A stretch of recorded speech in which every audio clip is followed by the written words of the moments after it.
Boa tarde, boa noite, quase boa noite, nessa segunda-feira, dia 2 de outubro. A gente está aqui mais uma vez nessa bancada, iniciando o Mulherar Podcast.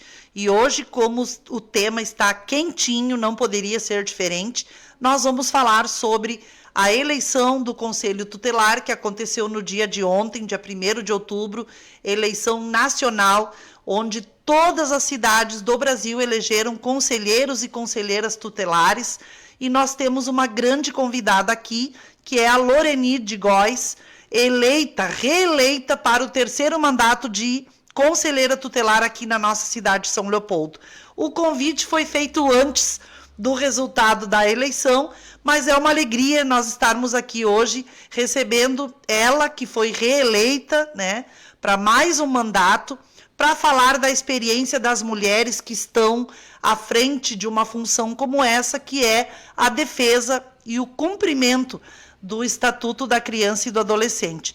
Para começar essa live, chega junto, mulherada, esse é o nosso espaço, esse é o nosso lugar. Convido vocês a compartilharem o link com as amigas, com as colegas de trabalho. O papo aqui é sempre bom, de mulher para mulheres, e com certeza falar com mulheres que estão à frente da causa da criança e do adolescente é um desafio e um prazer muito grande. Eu já estou aqui, né, na nossa bancada, recebendo a Loreni, já estamos aqui ligadinhas todas, esperando vocês chegarem, e aqueles e aquelas que vão chegando, deem o salve aí, comentem, participem da nossa conversa, distribuam o nosso link para toda a família, para os amigos, até porque, como a eleição do Conselho Tutelar não é obrigatória no Brasil, no dia de ontem, quem saiu de casa para participar dessa eleição é porque são pessoas que têm muito compromisso com a pauta da criança e do adolescente. Ao menos essa é a nossa visão, né? E nós sabemos que muitos organismos estiveram mobilizados. Foi um período de campanha longo, né? Todos os candidatos e candidatas participam de uma prova teórica, né? Onde precisam ter o conhecimento sobre a principal lei que é aplicada, que é o Estatuto da Criança e do Adolescente. Nós sabemos que na Constituição Federal é garantido que criança e adolescente é prioridade máxima em todas as políticas públicas. Então, o Conselho, gente, é um órgão muito importante, estratégico, que trabalha na prevenção a todas as violações de direito contra crianças e adolescentes, trabalha também nos casos em que há infração, né, de alguma forma há alguma falha, né, tanto da sociedade como do Estado ou da família, e que a criança ou adolescente estão em situação de vulnerabilidade ou de risco, trabalha na proteção, articulando toda uma rede. O conselheiro e a conselheira não fazem nada sozinho, eles trabalham em rede. Nós em São Leopoldo temos 2 conselhos tutelares, então foram 10 conselheiros e conselheiras eleitos no dia de ontem. Quero começar cumprimentando a todos e todas que foram eleitos e eleitas.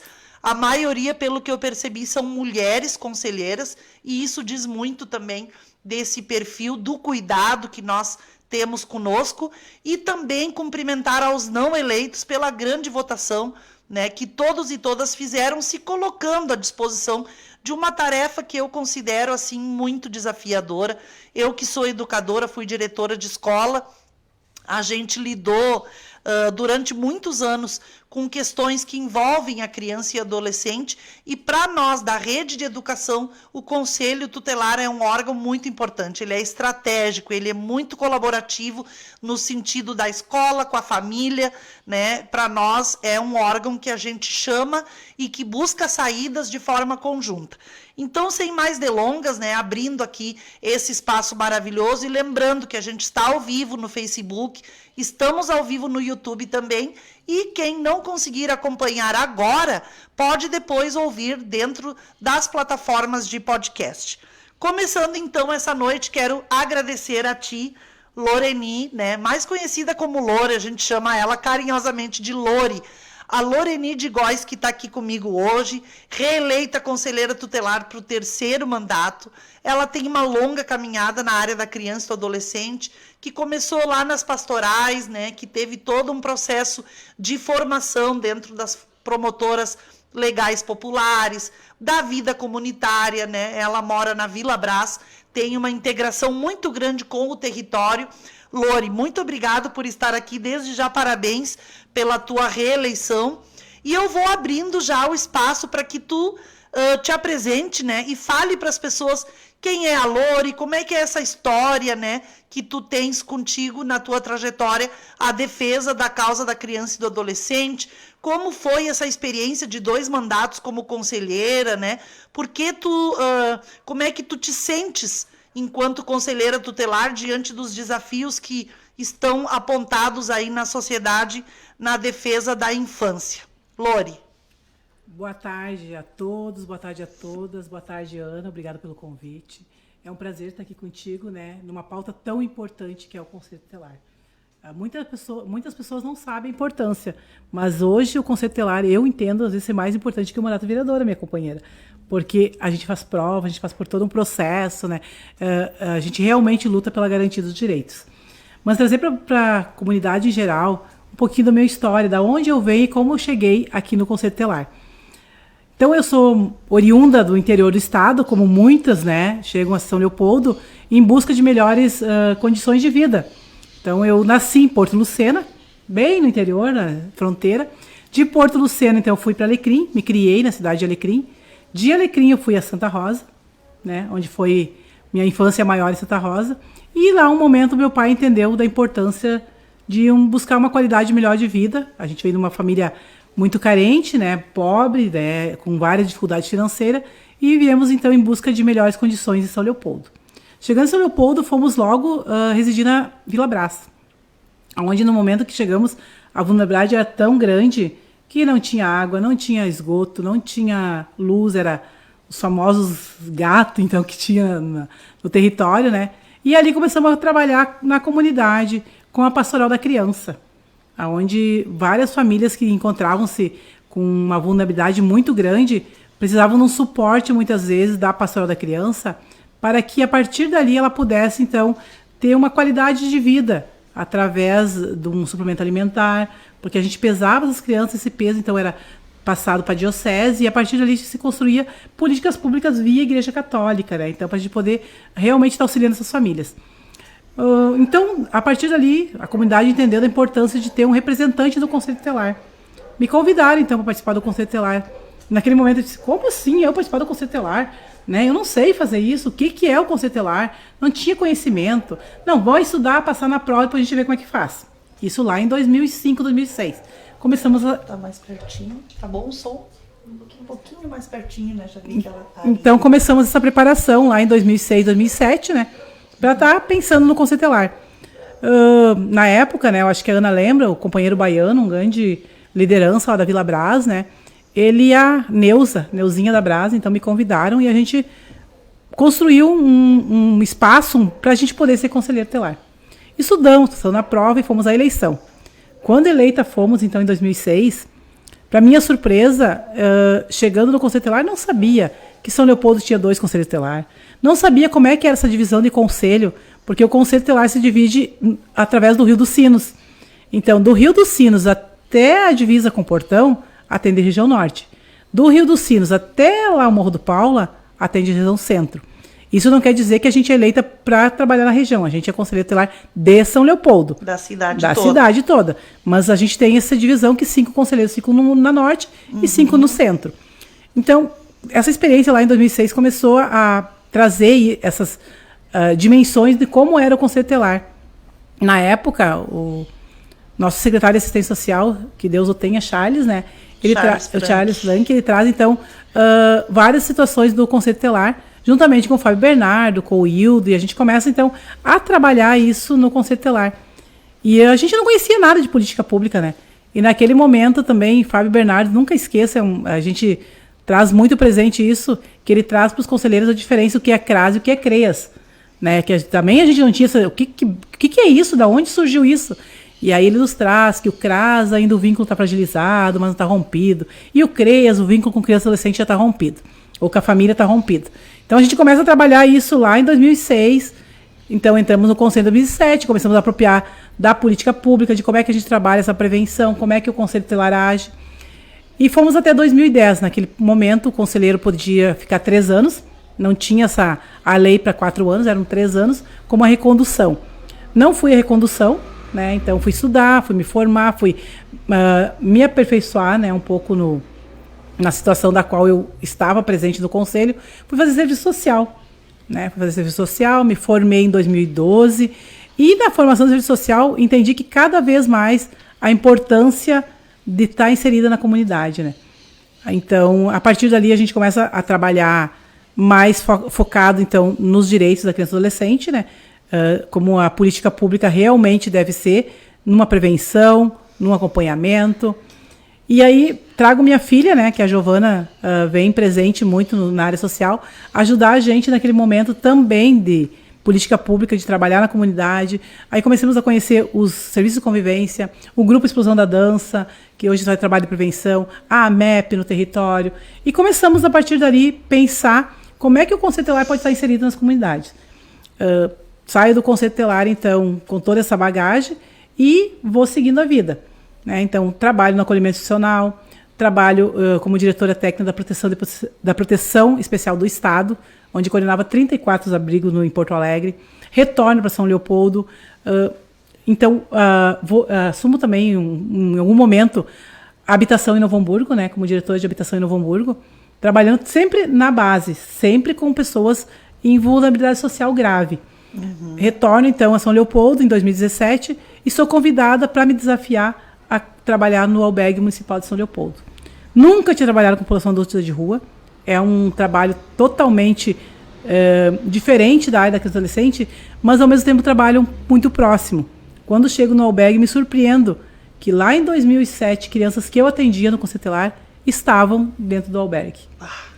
Isso foi uma decepção muito grande, porque mostra que em algum momento as falhas das políticas públicas aconteceram, porque senão a gente não ia conseguir estar visualizando a quantidade de adolescentes que estavam, então, em acompanhamento do Conselho Tutelar e hoje em situação de rua. E encontra-se ainda, Ana. Então, em 2019, me convidaram novamente para ir candidato ao Conselho Tutelar. Pensei, não, mas acho que não está bom aqui, mas aí me desafiei a novamente ir para um mandato, que não é fácil para uma candidatura, né? E fomos eleitas de novo, Ana. Então, os 2 mandatos de Conselho Tutelar que eu estive em processo, fomos eleitos. E agora, novamente, né, me desafiei a estar conselheiro tutelar, a reeleição, e novamente fomos eleitos. Então, assim, acredito eu que os 1.629 votos é 1.629 pessoas que acreditam no trabalho da gente. Então, ainda acredito que a prevenção é a melhor forma de trabalho. Um pouquinho assim no meu histórico. Nossa, a Loreni esbanjando aqui uma trajetória que a gente percebe que mesmo que ela não se achasse preparada, ela sempre esteve, né? Porque o que prepara, na minha opinião, o bom conselheiro tutelar ou a conselheira é justamente a relação comunitária.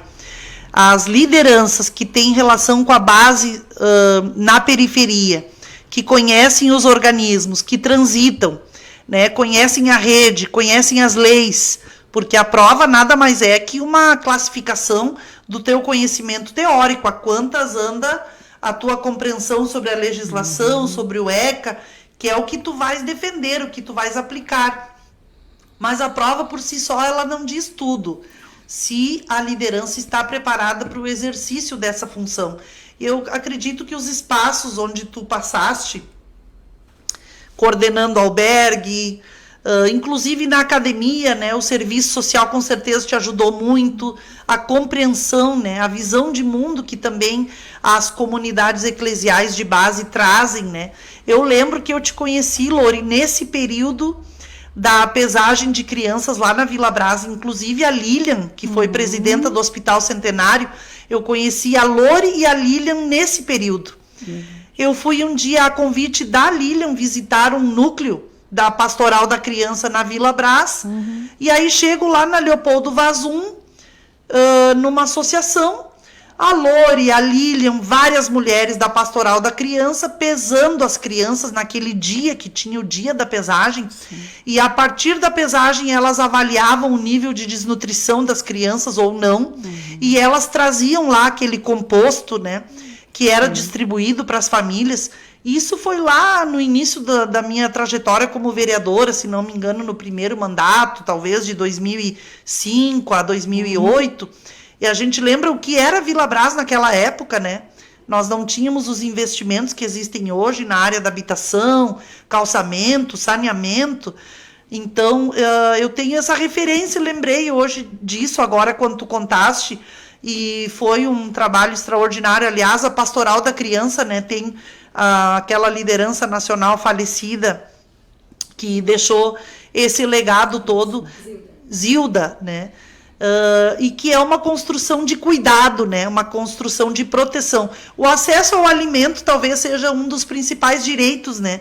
E que a gente vê, apesar de todo o processo de evolução da sociedade, a gente vê uma crise econômica tão grande, né? Então, Lore, assim, quero te cumprimentar e dizer assim, ó, que já tem um fã-clube todo aqui te assistindo, a tua filha é a principal, né? Aquela lindona que foi rainha da São Leopoldo Fest, deixa eu achar aqui os comentários dela, elogiando muito a tua campanha, né? A tua filha, Giovana Gomes, a vereadora Jussara tá aqui acompanhando, tem a Márcia, né, que tá acompanhando lá de Aratiba, a Silvana Klein, que tu deve conhecer bem, né? A tua mãe tá aqui também. Onde é que tá ela? Lorena Tente. É sogra. Sogra, isso mesmo, desculpa. Assistindo com muito orgulho a minha nora Lore, sempre faço campanha para ela. Aí tem a Joelma, né, dizendo que ela é da Vila Brás, que tu é a melhor confiável conselheira tutelar. O Luiz Fernando, né, o Fernando Menezes está aqui te dando parabéns. Ah, Jesus, tem um time aqui, ó. Ângela Maria Miller. Enfim, aos pouquinhos eu vou te contando aqui, mas o povo tá aqui te cumprimentando pela tua vitória, né? Não é uma vitória individual, né? É uma vitória daqueles que defendem o estatuto e que tem um trabalho comunitário maravilhoso. Então, parabéns, Lore. Mas, Lore, a gente falava aqui, a Liane Pedroso também tá aqui, e a Silvana elogiando a tua trajetória, dizendo que a tua trajetória de luta, né, independente daqueles que não acreditam, e tu segue adiante, então tu representa, né, a luta da infância e da juventude. Lore, no último período a gente enfrentou muitos desafios, assim, falando um pouco mais do macro, né, depois eu quero que tu conte um pouquinho da tua experiência. Mas a gente passou por uma pandemia, né, a pandemia nos jogou num isolamento, foi coisa da noite para o dia, de repente escolas fechadas, todo mundo dentro de casa, não tinha vacina. Então, aquela rede toda que o Conselho tinha para poder acompanhar crianças e adolescentes se fechou, né, muito, não tinha mais escola, não tinha mais esse relato. A gente vê as pesquisas dizendo que aumentou muito durante o período da pandemia as violências, porque o ambiente doméstico ficou mais fechado e acessar aos meios de proteção ficou mais difícil, as denúncias se tornaram difíceis. Então, eu queria que tu falasse um pouquinho como foi o processo da pandemia, né? Que revela que houve aumento de violências, não só contra crianças, contra mulheres, contra idosos. E queria que tu falasse o pós-pandemia. Então, no momento que reabre todas as redes, como é que vem isso para vocês? Como é que está hoje a situação da infância em São Leopoldo? Aumentou a violência? Não aumentou? Como é que está sendo essa demanda? O Conselho consegue trabalhar na prevenção? Está conseguindo se rearticular ou ainda está recebendo, né, essa demanda reprimida que a pandemia agregou, né? Ana, ser conselheira tutelar é desafiar todos os dias. Não é fácil ser conselheira tutelar. A gente é conselheira tutelar porque a gente ama essa causa, senão nós não seríamos conselheiros tutelares. Vários, né? Não só eu, como meus colegas, porque o conselheiro tutelar não trabalha sozinho, ele trabalha em colegiado. Então, não é a Lore conselheira, nós somos um colegiado conselheiro tutelar. Escutando tua fala, assim, lembrei de uma fala da minha filha que me trouxe o seguinte: quando minha mãe foi conselheira tutelar, muitas vezes ela esquecia da gente. Esquecia do João Vitor, esquecia da Giovana, porque eu priorizava a defesa realmente do direito da criança e do adolescente, do qual eu estava naquele momento muito próximo. Durante a pandemia, A gente percebe, então, exatamente o que tu traz. Fechamento de escola, de todos os serviços públicos, as dificuldades. Mas o Conselho Tutelar, todo momento foi presencial. A gente não teve, em momento algum, semipresencial. Fomos presenciais o tempo todo na defesa de garantia dos direitos, todo o período de pandemia. Então, quando não encontrava-se, né, algum outro serviço, o Conselho estava presente para defender aquela criança, aquele adolescente. E quando a gente volta na pandemia, que começa então o serviço a ser reorganizado, porque foi tudo reorganizado, Ana.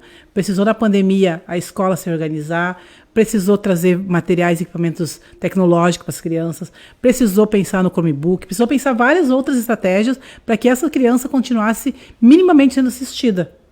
Então a gente trabalha juntamente com essa rede, e aí vem o pós-pandemia.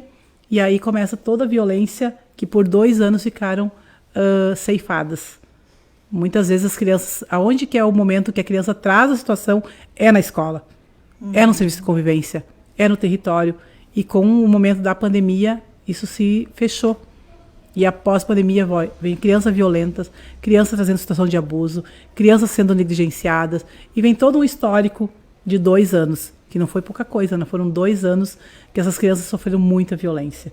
Então, pós-pandemia, a gente percebe uma crescente da negligência, de maus tratos, de todo tipo de violência, desde o abuso sexual, né, até uma violência mais leve, que é talvez uma negligência mais leve.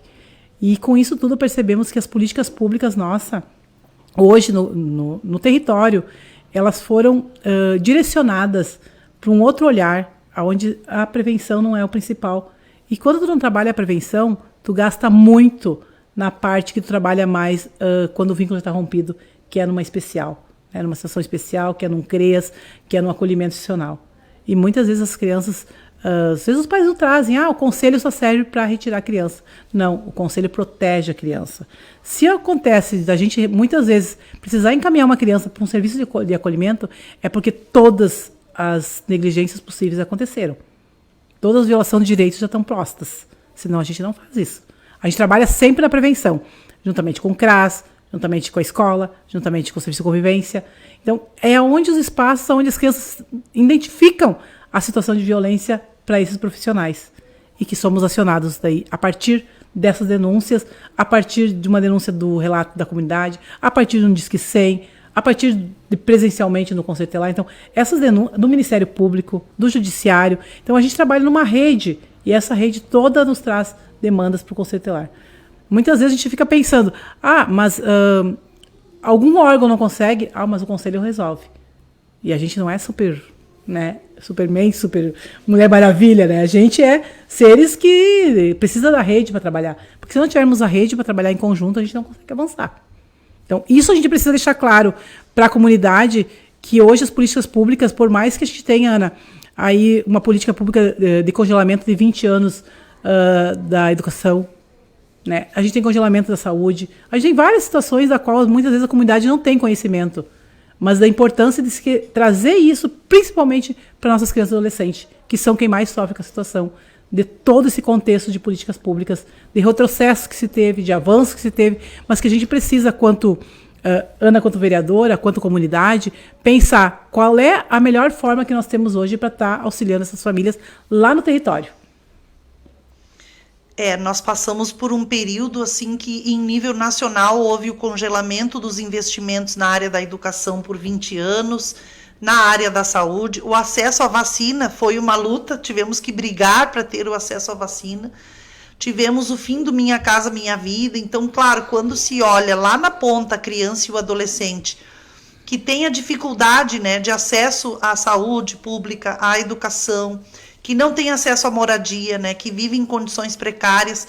Então, é justamente com esse recorte que a gente percebe o aumento da pobreza, e junto com o aumento da pobreza, chega a vulnerabilidade, né? E com a vulnerabilidade se vêm todas as violações de direitos, né? Direitos humanos que são garantidos não só para as crianças, mas para as pessoas. Então, eu imagino quanto foi difícil no último período para vocês, Conselho Tutelar, que são um órgão de proteção, né? Não são um órgão de polícia, terem que dar conta do rescaldo, né? Do resquício do resultado, né? Da ampliação da pobreza no Brasil, né? Do acesso ao alimento que se tornou tão difícil, o desemprego, né? E a gente sabe que nesses contextos a violência aumenta muito. Então a gente viu o aumento dos feminicídios, o aumento do abuso sexual contra crianças e adolescentes. Tu saberia me dizer hoje assim quais são as maiores violações que o Conselho tem percebido hoje enquanto violação de direitos nesse atual contexto? A negligência, Ana, mas a gente tem que entender que a negligência ela não é pobreza. Tem que saber separar isso. A negligência não é porque a pessoa hoje é pobre, porque hoje ela não tem uma condição financeira boa. A negligência também vem muitas vezes violada pelo Estado. Quando nós temos dificuldade de vaga escolar no território, quando nós temos dificuldade de atendimento de saúde, principalmente psicológica no território, porque muitas vezes as famílias não têm condições de vir para o centro da cidade, aqui em São Leopoldo, por exemplo, né? E sim lá no território, porque a condição financeira é muito difícil, Ana. Então, a gente precisa pensar nas políticas públicas descentralizadas no território. Aí que assim a gente vai conseguir trabalhar uma prevenção dessa negligência. Sem isso a gente não vai conseguir, em momento algum. A gente precisa pensar políticas públicas no território para que essas políticas públicas possam se tornarem frequentes. Porque um psicólogo que muitas vezes atende uma criança no território faz todo o papel diferenciado de quando você atende num consultório. Então, num consultório no centro da cidade. Porque muitas vezes não tem nem dinheiro para passagem. Quanto mais para estar trazendo a criança semanalmente, ou sei lá, todos os dias, se for necessário, dependendo da violação que aconteça nessa criança. Então a gente precisa pensar, quanto Estado, quanto município, quanto vereadora, quanto mandato, de como é que a gente vai trabalhar essa prevenção na ponta em conjunto com a rede. E sim, o Conselho Tutelar ele não tem orçamento para pensar uma política pública. Mas a gente tem que pensar dentro do Estado quem tem essa competência para que a gente possa trabalhar a prevenção. E a prevenção só se trabalha no território. Quando a violência já aconteceu, o direito já está violado, a gente é um trabalho muito mais complicado e dobrado para ser feito da gente quanto o Conselho Tutelar. Porque uma criança que vai para acolhimento institucional, Ana, quando tu encaminha uma criança para acolhimento, para essa criança retornar para a família, é muito mais demorado do que fazer uma prevenção para evitando um acolhimento. Sim. Então, hoje, né, um acolhimento institucional que deveria ser, no máximo, por 2 anos, a gente tem muitas vezes crianças já a vida toda acolhidas, né? Eu imagino, Lori, assim, a dificuldade e a dor também, né? Porque aqui, quando a gente traz mulheres que relatam as suas experiências profissionais e inspiram outras pessoas, né? Como muitas aqui estão te elogiando, falando que tu é uma grande inspiração também nessa área. Tem a Karen Rocha, que está aqui, né, te dando parabéns, e que foi uma conselheira eleita ontem, né? Então a gente quer desejar sucesso também para a Karen, que esteve à frente do Fórum da Criança e do Adolescente, será logo ali na frente tua colega, né? E vocês afirmam que é impossível fazer um trabalho sem um colegiado, né, orgânico. O Conselho Tutelar, ele não executa políticas públicas, mas ele pode sugerir e apontar para o Executivo, para o Legislativo, quais os caminhos que nós poderíamos ter para construir avanços, né, dentro do nosso território. Claro que a gente depende também de todas as esferas, né? Agora, com a retomada das políticas em nível federal, por exemplo, o Bolsa Família, né, que estava bastante reduzido, né, com a retomada dos investimentos na educação, com a retomada do Minha Casa Minha Vida. Então, a gente ganha uma esperança de que a esfera maior, né, que é a União, vai retomar, está retomando o compromisso, né, com os mais pobres e com as políticas públicas. Com isso, eu acredito que possa haver avanços, né, no sentido de diminuir a situação de vulnerabilidade e também o Conselho exercer o papel da prevenção, porque pelo que a gente está vendo da fala da Lori, no último período foi muito mais assim enxugando gelo pela ausência de políticas públicas, atendendo já a situação quando já gerou a violação do direito, do que podendo trabalhar na prevenção, né? Sim. Então, tomara, né, que no próximo período a gente consiga focar mais na prevenção, né? E eu acho que isso é fundamental para a gente reduzir realmente os dados, né, de violência e de intervenção, assim, do judiciário, né? A retirada de uma criança, assim, da família deve ser uma situação muito difícil, né? Eu hoje estava lembrando de uma conversa que nós tivemos um dia lá no gabinete. Para vocês terem uma ideia, o conselheiro tutelar ele tem uma jornada de trabalho durante a semana, são horas presencialmente no conselho e também tem plantões de 24 horas. E 48. 48, né? Os 2 plantões. Né? E um dia eu encontrei a Lori, posso falar, né, Lori? A gente se emociona porque a Lori é mãe, eu também sou, e eu acho que isso também é um recorte, né? A gente está aqui numa fala de mulheres, né, à frente dessa defesa. Um certo dia, há um mês atrás, mais ou menos, eu encontrei a Lori, né? Ela estava muito abatida. E eu disse, Lori, que carinha de cansada. Ela disse, nossa, cansada, e também eu chorei a noite toda. Eu falei, o que que houve? E ela, não, essa noite eu estava em plantão no Conselho Tutelar e atendi o caso de uma menina que na saída da escola, né, foi estuprada. Eu não lembro a idade da menina, da jovem. Então, assim, vejam, a Lori relatando que, como o horário de atendimento já foi após as 18 horas, não tinha a rede, não tinha os mecanismos para poder fazer todo aquele trabalho de perícia e de comprovação, né, dessa violência que nos assusta e nos indigna tanto. E ela foi a pessoa que teve que socorrer a menina, né, a família, ir a Porto Alegre, né? Então, aquele dia eu encontrei a Lori conselheira, mas eu também me vi diante da Lori mãe, né, que tem uma filha jovem, tem 2 filhos, a Lori mulher, né? Como é que é esse sentimento, Lori, assim, diante de questões que fogem da alçada da conselheira, né? Como é que pega isso no teu lado humano como pessoa e o quanto é difícil, assim, como é que é o teu sentimento quando tu lida com essas pautas, assim? É que antes de a gente ser conselheira, né, Ana, isso, a gente é mãe, a gente é mulher, a gente é dona de casa, né, e a gente é conselheiro tutelar. Então, é um misto de sentimentos dos quais muitas vezes a gente precisa separar, porque assim, se eu levar todos os problemas que eu enfrento no dia a dia para minha casa, vai acontecer que eu vou acabar precisando de muita ajuda, porque a gente não vai dar conta. E quando tu traz esse recorte aí, né, Ana, é um dos casos dos quais a gente enfrenta diariamente, né? E quando a gente... a violência, ela não tem dia e não tem horário, né? E a violência, quanto a criança e adolescente, muitas vezes tem uma mãe violentada, tem uma situação muito grave de violência doméstica, tem uma situação da qual a gente não pode ver somente a criança, é uma família, a gente precisa ver a família como um todo. É a mãe que está chorando por uma situação da filha sofrer um abuso, é o pai que está desesperado, não sabendo o que tem que fazer, é a gente tendo que orientar o tempo todo. Isso no dia, e isso da sequência pós.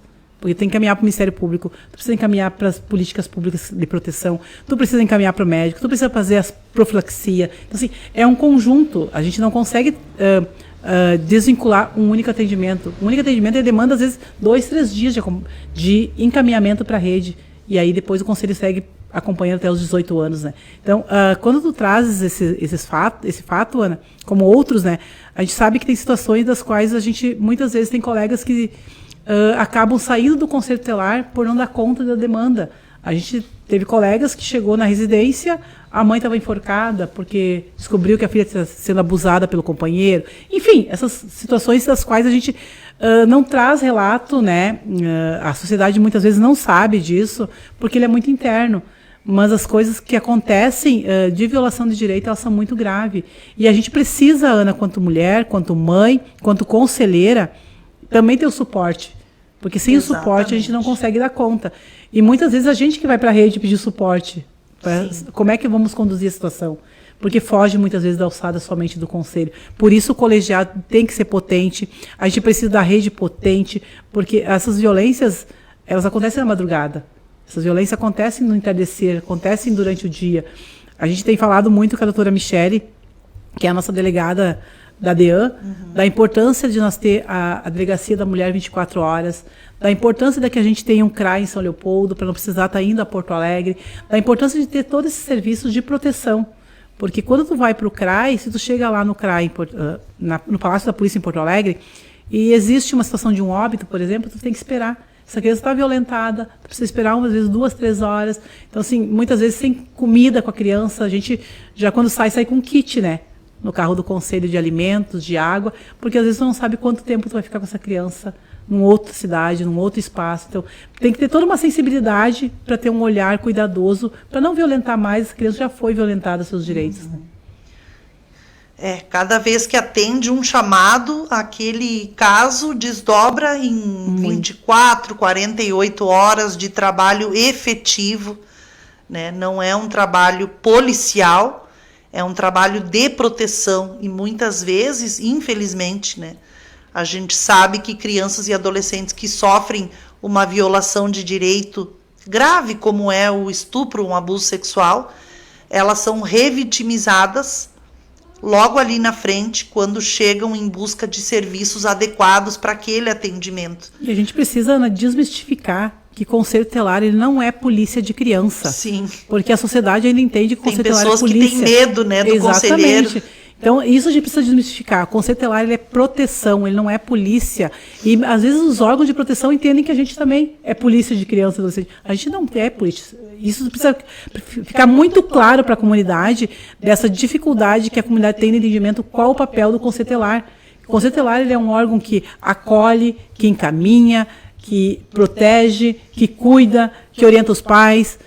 Porque muitas vezes os pais chegam para a gente com situações que é mínima, mas que eles não conseguem ter um entendimento. Então, esse é o papel do conselho, de estar em comunidade, em orientando a família, em orientando a sociedade, as escolas.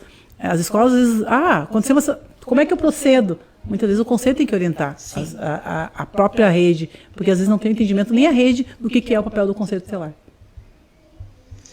É uma tarefa muito desafiadora, é uma tarefa pedagógica, né? Porque a base do trabalho é o Estatuto da Criança e do Adolescente, porém ele não se aplica assim, né, da noite para o dia, de cima para baixo.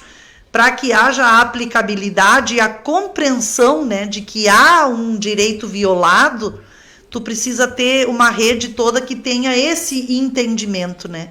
Eu, quando trabalhei na escola, a gente acionava o conselho tutelar muitas vezes para mediação de situações, né, em que havia uma situação com a criança, mas que tinha a escola e a família juntos, né? E o conselho é muito mediador. Para nós, o conselho era fundamental no sentido da mediação, né? Porque é como bem a Lori disse, se existe uma situação que envolve uma criança, podem ter certeza que não é um fato isolado. É um fato que envolve ali uma família, envolve todo um contexto. A gente precisa fazer a escuta desse contexto, compreender esse contexto, saber como encaminha, se colocar como um órgão auxiliar, né?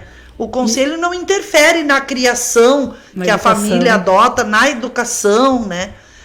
Mas ele é um elo muito, muito estratégico. E conselho tutelar também não se envolve em guarda, Ana. Conselho tutelar não decide guarda de criança, de adolescente. Conselho tutelar não decide visitas de pai ou de mãe. Conselho tutelar não é para isso. E muitas vezes os pais, enfim, houve uma separação, uma situação, né, de familiar lá. Chegam, mas a minha esposa, o meu esposo não me deixa ver a criança. Eu não consigo pegar meu... Não é com conselho tutelar. É para isso que tem uma vara da família que possa estar fazendo isso. Então, isso tem que ficar claro, porque quando acontece esse conflito familiar, sempre tem uma criança. Então, é importante que os pais, antes de cometer essa violação, que eles possam estar conversando e dialogando e pensando, existe uma criança, eu preciso proteger o meu filho. E não é acusando um ou outro que vai resolver o problema. Muito pelo contrário, vai criar um problema maior, inclusive psicológico, para essa criança, né? Que ama o pai e que ama a mãe. Então, a gente precisa ter esse olhar sensível, né? A questão da separação, né? É uma situação que a gente vê muito as crianças envolvidas nisso, né? Nesse contexto. E claro que é um momento de muita sensibilidade dentro do ambiente familiar. O conselho não faz esse papel, mas muitas vezes o relato acontece na escola, né? Chega para a professora, aquela criança entristece e vai se trabalhando, né?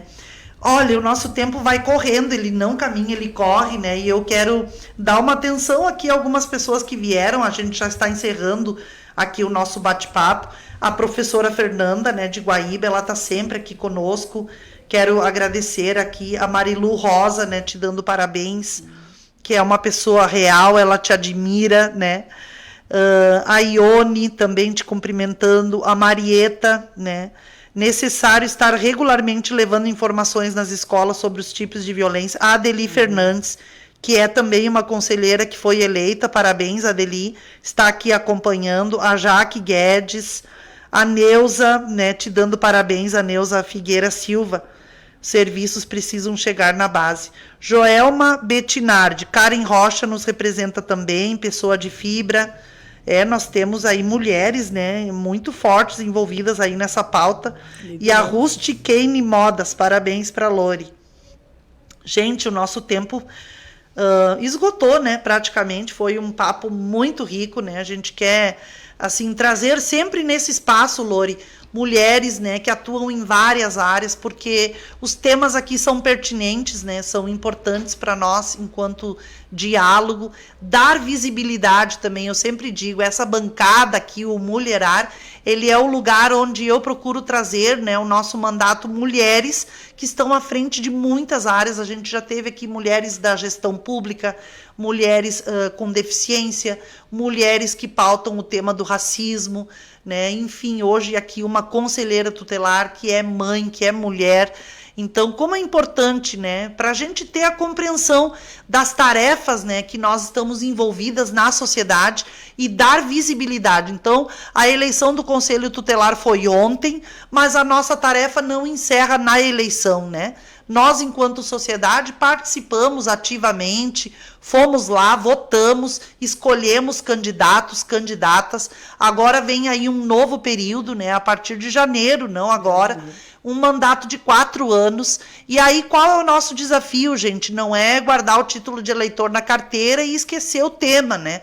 O desafio é a gente constituir fóruns, né, permanentes de debate, levarmos o Conselho Tutelar até as bases, né, construirmos momentos de prevenção, de conscientização com as famílias, né, de orientação.